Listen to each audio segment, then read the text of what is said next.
Due to the current events in the Middle East, some activists link Zionism to fascism. Is there some historical truth in that? Can we link the two ideologies? It must be said that some Zionists in the 1920s and 30s did support fascism. Who, how, and why? In this video, we're going to explore why some Zionists were inspired by fascism. Good to have you back on the channel. If you're new, my name is Stefan, I'm a Dutch history teacher and I make videos about history for you. If you like that, please consider subscribing and do not forget to hit the notification bell. Let's start. To explain why some Zionists flirted with fascism, we need to look at the different forms of Zionism that emerged over the course of the late 19th and early 20th century. Theodor Herzl organized political Zionism from the late 1990s onward. Their key idea was to establish a Jewish state through diplomacy and political negotiations with world powers. They believed Jews must establish a sovereign state, preferably in Palestine, then part of the Ottoman Empire. In the early 20th century, practical Zionism saw the light of day. Their focus was on immediate settlement and building infrastructure in Palestine regardless of diplomatic progress. They started with creating a Jewish national home through pioneering agriculture, education, and Hebrew culture. This went hand in hand with labor Zionism or socialist Zionism, with the core idea that the Jewish state should be built through socialist principles, especially Jewish labor and collective agriculture via Jewish settlements, the so-called kibbutzim. This left-wing ideology became part of the Yishuv, the Jewish community in Palestine. There also originated a right-wing Zionist ideology, and that was Revisionist Zionism. Its founder was Ze'ev Jabotinsky. Jabotinsky was born in 1880 in Odessa, then part of the Russian Empire. During World War I, he and Joseph Trumpeldor founded the Jewish Legion of the British Army that took part in the Sinai and Palestine campaign against the Ottoman forces. After Ze'ev Jabotinsky was discharged from the British Army in 1919, he trained Jews in warfare and the use of small arms. During the 1920 Palestine riots, the British searched the offices and apartments of the Zionist leadership for arms, including the home of Chaim Weizmann. And in the building used by Jabotinsky's troops, they found a few rifles, pistols, and hundreds of rounds of ammunition. Jabotinsky was eventually arrested, but released after a declared amnesty. In 1923, Jabotinsky left the mainstream Zionist movement due to differences of opinion between him and its chairman, Chaim Weizmann, establishing a new revisionist party called Alliance of Revisionist Zionists and its Zionist youth paramilitary organization, Betar. Their belief was that Zionism must be militant, nationalist, and assertive. They rejected labor Zionism and demanded the establishment of a Jewish state on both sides of the Jordan River. We shall have a Jewish state with or without the consent of the British was their slogan, and they believed Jews had the right to defend themselves and were in need of a strong military. Lastly, they advocated mass immigration, especially from Eastern Europe. Jabotinsky initially had faith in Britain, but he grew disillusioned early on. One major incident was in 1928, during Yom Kippur, when the British government of Jerusalem ordered the removal of a divider between male and female Jewish worshippers at the Wailing Wall. This, along with the violent 1929 riots, deeply affected members of Jabotinsky's revisionist movement, though less so Jabotinsky himself. New figures began pushing more radical ideas. Abba Achimeir, even before joining, had said that Britain was no longer a reliable imperial power and that Zionists should instead look to fascist Italy as a model. He urged Jabotinsky to lead with a stronger hand, following Mussolini's style of authority and elitism. Achimeir blamed the British directly for encouraging Arab-Jewish conflict and criticized the Jewish leadership in Palestine, the Yishuv, for being too submissive. He believed they lacked the will and rule and were too influenced by socialism and dependence on charity. Achimair wanted Zionists to follow the example of small nations that had fought for independence, like the Boers in South Africa. While Jabotinsky remained moderate, others in the movement believed Britain was no longer an ally. They compared British leaders to anti-Semitic figures from the past, such as the Tsar of Russia. The belief that Britain and Zionism had shared interests was collapsing. Promises from politicians were seen as worthless. Although Jabotinsky still hoped Britain could be a partner, his followers grew more extreme. Achimair, convinced by 1928 that Britain was an obstacle, began looking for support from fascist Italy. He thought France and Poland were better places to base the Zionist movement.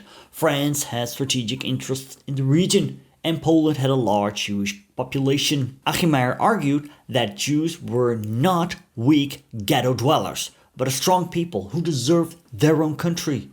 His followers adapted a more militant, mythic view of history and blamed Jewish failures on poor leadership. If Jews had been trained to fight, he argued, the massacres in places like Hebron and Safed, 1929, could have been avoided. While many revisionists in Palestine called for an armed struggle, Jabotinsky still believed in political solutions. Achimair disagreed with Jabotinsky's focus on mass movements.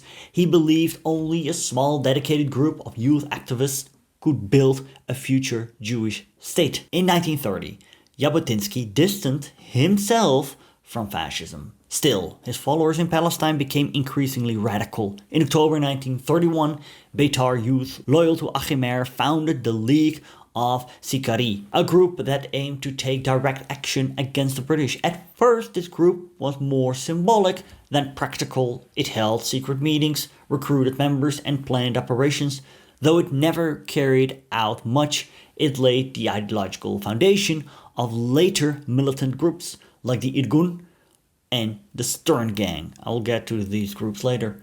The core belief was that Britain, not the Arabs, was the main obstacle to a Jewish state. The Arabs were just being used by the British, while Jabotinsky still thought the British might change if the Jews fought back. His radical followers believed Britain needed to be actively resisted. At this point, Jabotinsky broke with his earlier belief in shared British-Jewish interests.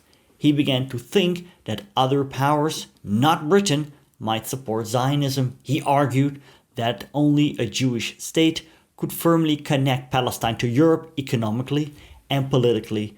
His tougher stance may have been influenced by hopes of support from Mussolini, or may have been a tactical bluff to pressure Britain. Whatever his reasons, these ideas would later shape the thinking of the Irgun, the Stern Gang, and other revisionists. At the revisionist movement's convention in Palestine, it became clear that Jabotinsky and Achimair agreed only on tactics, not ideology. Achimair described two factions, one preferring political diplomacy, the other embracing prison and self-sacrifice.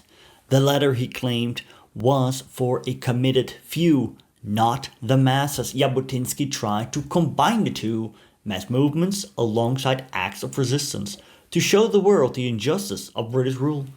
Jabotinsky agreed that pacifists and left-wing Zionists were more dangerous than outside enemies. He accepted Achimair's disobedient Zionism in principle, but drew the line at endorsing terrorism.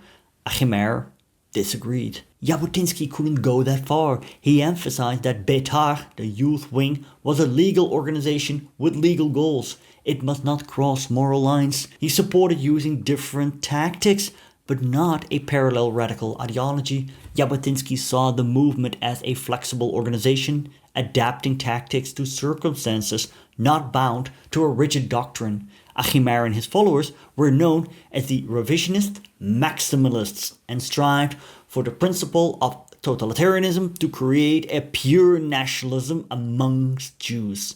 Jabotinsky rejected Achimer's call for dictatorship and affirmed his belief in democracy, but still refused to expel the radicals from his party. Palestine did not belong to the Jewish nation because the Jews had not yet spilled their blood for it. It belonged to England, for English soldiers had spilled their blood in its conquest. Clearly he would not be impressed with Jabotinsky's plan to establish a Jewish legion. Jewish martyrs or heroes in the service of foreign ideals were not the point. Achimer praised Hitler and Mussolini for their romantic nationalism.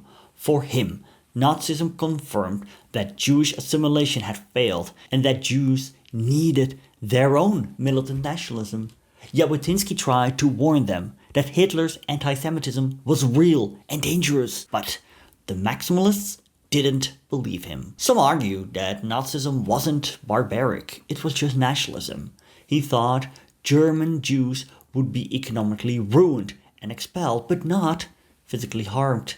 In their view, this was no different from centuries of European anti-Semitism. These views changed when the Nazi boycott of Jewish businesses and anti-Jewish laws came into effect. This forced the revisionist hardliners to align with Jabotinsky's call for a boycott of Germany. Still, Jabotinsky condemned the maximalists. He called their praise of Hitler a stab in the back. Even before this ultimatum, revisionist members had begun attacking Nazi targets in Palestine. On May 13, 1933, they set fire to the German consulate in Jerusalem, tore down flags in Jaffa in Jerusalem, and continued anti-Nazi actions. Tensions exploded after Alosarov's assassination, who had negotiated the Havara Agreement between the Zionists and the Nazis. I discussed that previously. See my video on the relations between Zionists and Nazis. Arlosarov was accused of collaborating with Nazi Germany. The Arlosarov affair poisoned relations between the mainstream Zionist movement and the revisionists for years to come. I talked about two radical Jewish groups that emerged from the political chaos in Mandatory Palestine. The first I want to discuss was the Irgun, also known as Etzel. The violent events of 1929 era riots against Jews in Palestine caused a split within the Jewish self-defense group known as the Haganah. A man named Avraham Tehomi felt the Haganah wasn't strong or militaristic enough, so he created a new group called Irgun. He even tried to get Jabotinsky, leader of the Revisionist Zionists, to support it. It also included young activists like Avraham Stern. Even though they said they weren't political, most weren't connected to Jabotinsky's youth movement Betar. Instead, they were drawn to his vision of Jewish national pride and admired past Jewish heroes. Over time, as frustration with British policies grew, Irgun and later Betar shifted into a militant underground group, and in the late 1930s, something Jabotinsky himself opposed. This new Jewish force hoped to end dependence on British military protection. The founder of political Zionism had said a Jewish army wasn't a necessary evil, but should be a goal. People like Stettin spoke of sacrifice, not dying of old age in a hospital bed, but taking the last bullet to save the Jewish people. They believed Jews should respond to the growing threat in Europe by building a strong force to defend Jewish life and dignity. The events of 1929 had convinced him that moral arguments alone wouldn't protect Jews. Only visible strength would gain the respect of the world. The Irgun also wanted to reinterpret Jewish history to inspire action. Attacks on the British would continue during and after World War II. Most well known is the bombing of the King David Hotel in July 1946, which killed over 90 people. An even more radical group came from the Irgun, and that was Lehi, also known as the Stern Gang, officially known as the Fighters for the Freedom of Israel. The group originated in 1940 and was led by Avraham Stettin, previously involved for the Irgun's foreign relations. Stettin left Irgun after disagreeing with the group's initial policy of working with the British. He believed the Jews should aid the British war effort against the Axis powers only after the British had given the Zionists their independence, and when it seemed the British were not willing to do this, Stalin believed the British were thus the main enemy. Stalin didn't believe in Aryan superiority like the Nazis did, but he did believe that the Jews were a chosen people who should rule over others in their homeland. Lehi promoted the idea that Arabs would live under Jewish authority as second-class citizens. Stalin's vision for the future was based on Jewish supremacy and a militarized society that would defend that dominance with force. He also believed that terrorism was a valid and necessary way to achieve independence. Lehi's violent acts weren't just to weaken the British, they were also meant to spread fear and show determination. They copied the tactics and structure of fascist regimes. This mix of nationalism, violence and authoritarianism made Lehi very different from the main Zionist movement. But some Jews, feeling desperate and angry, supported this more extreme approach. At some point, Lehi even reached out to Nazi Germany, offering an alliance. I know, it sounds bizarre. The idea to collaborate with Nazi Germany was an extreme one, but it was not the sporadic attempt of a disconnected group, which was suddenly struck by some political lunacy. Furthermore, Stalin and his fellows were not seeking an ad hoc alliance based on short-term political opportunism. Stalin's ideology and the small yet devoted group which gathered around it were the ultimate and most profound expression of a genuine fascist movement which had gradually evolved during the 1920s and 1930s in Hebrew society, in Palestine in general, and within the revisionist movement in particular. If people from Israel are watching, my question is, how are the Irgun and the Lehi remembered in today's Israel? I made a full episode on the overtures of the Lehi towards Nazi Germany, a peculiar topic. Click here. Thank you for watching, and the Hustler is signing off.